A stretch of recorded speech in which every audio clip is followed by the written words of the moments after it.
À propos de la décolonisation, le général m'a dit un jour qu'on ne se raconte pas d'histoire. À propos de l'intégration de l'Algérie française, les musulmans, vous les avez vus avec leurs turbans, avec leur djellaba, vous voyez bien que ce ne sont pas des Français. Ceux qui prônent l'intégration ont une cervelle de colibri. Essayez d'intégrer de l'huile et du vinaigre. Agitez-les, ils se sépareront. Si nous faisions l'intégration, s'ils étaient tous considérés d'un coup comme des Français, comment les empêcherait-on de venir en métropole où le niveau de vie est tellement plus élevé? Mon village ne s'appellerait plus Colombey des deux églises, il s'appellerait Colombey des deux mosquées. Je crois que la religion islamique est une religion qui n'a jamais réussi à s'établir de façon pacifique dans un pays chrétien. Il y a eu des centaines de milliers de musulmans en métropole, et même peut-être plus d'1 million avant 1974. Ils étaient français à cette période. Et ne vous étonnez-vous pas que jamais il n'y a eu de revendication de construction de mosquées, jamais il n'y a eu de revendication de port du voile quand il s'agissait des musulmans français. Parce qu'ils étaient moins nombreux. Non, ces revendications sont les revendications de musulmans étrangers qui désirent maintenir et promouvoir chez nous leur forme religieuse et nationale de mode de vie.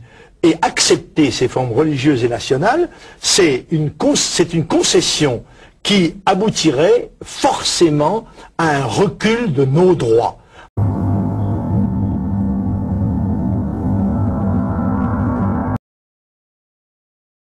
C'est pourquoi j'ai décidé qu'en novembre prochain, nous sortirons de l'état de droit.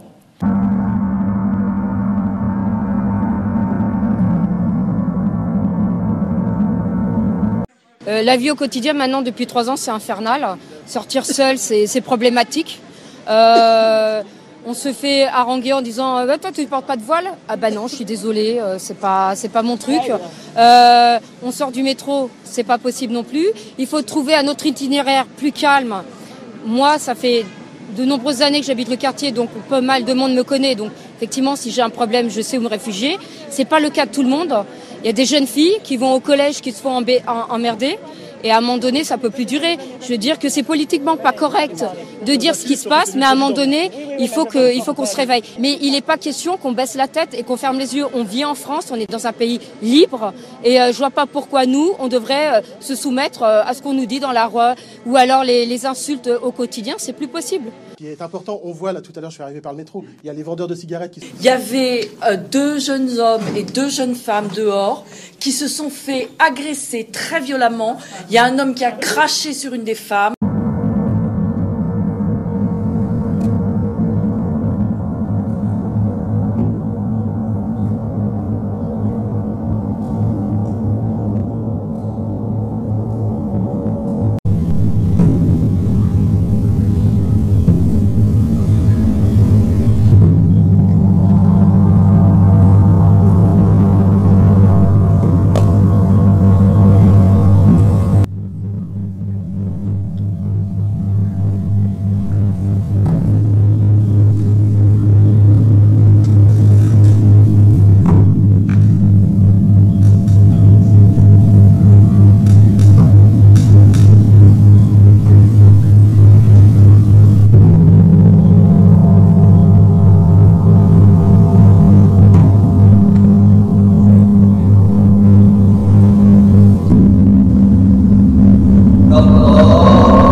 Parce qu'il est beau